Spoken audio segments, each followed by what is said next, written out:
There's a phrase among people who forage for mushrooms: know your tree, know your mushroom. And that's because there are a lot of mushroom species that are fairly specific to a particular ecosystem, forest ecosystem, and even more to the point, certain mushrooms are very specific even to the species of trees or the genus of trees that they associate with.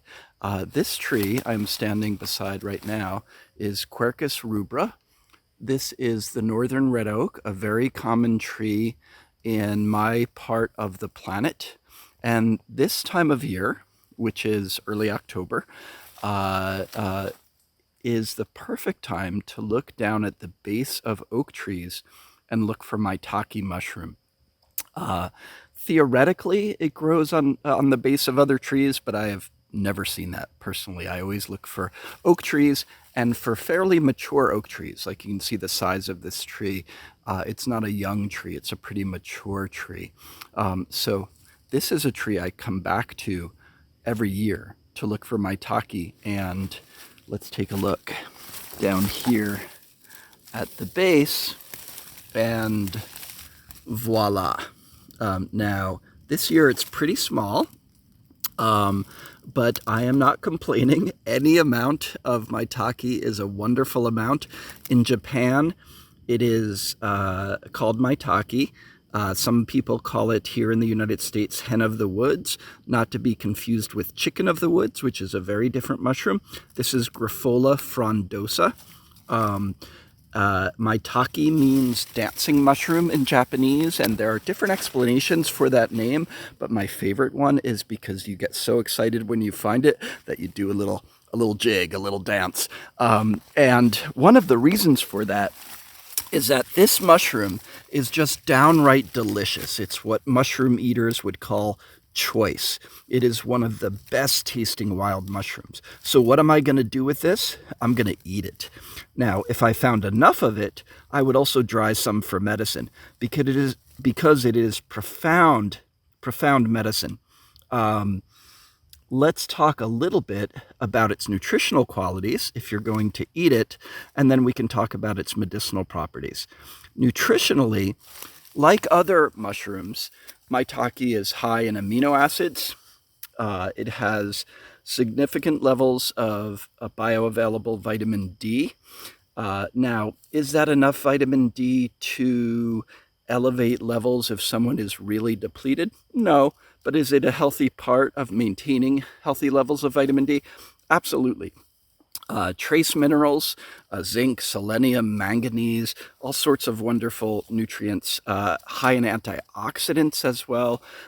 Like other mushrooms, the mushrooms are also and this is where we start to get into medicinal uses, a natural source of statins. Actually, statin drugs were first derived from fungi. And so mushrooms like Maitake are actually excellent foods for metabolic health, for addressing insulin resistance, prediabetes, as well as hypercholesteremia, increased risk of heart attack and stroke. Now, of course, there's many other things we would need to be doing, including diet overall and lifestyle for those issues, but this is a healthy food to be eating for those purposes. Now, the main thing, though, that we might think about with a mushroom like Maitake would be the immune system. And there is potent anti-cancer activity in this mushroom. It does not have as much in the way of human clinical trials as mushrooms such as turkey tail, for instance, but certainly enough that we can feel pretty confident in saying that this helps to increase white blood cell activity, natural killer cell activity, induce apoptosis of cancer cells. It has very good anti-tumor activity as well as immune nourishing activity. It can be used during chemotherapy and radiation to help keep the immune system healthy and strong, as well as beyond just cancer.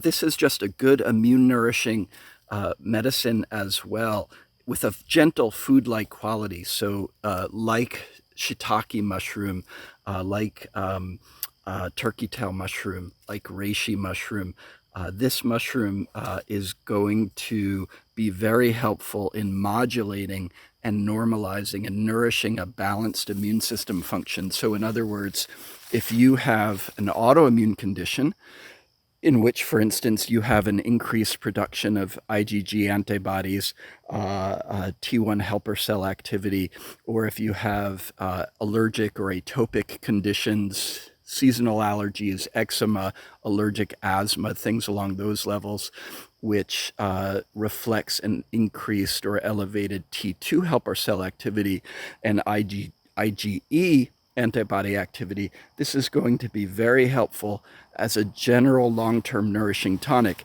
In addition to if your immune system is simply depleted and deficient and you're getting sick a lot. So getting a little bit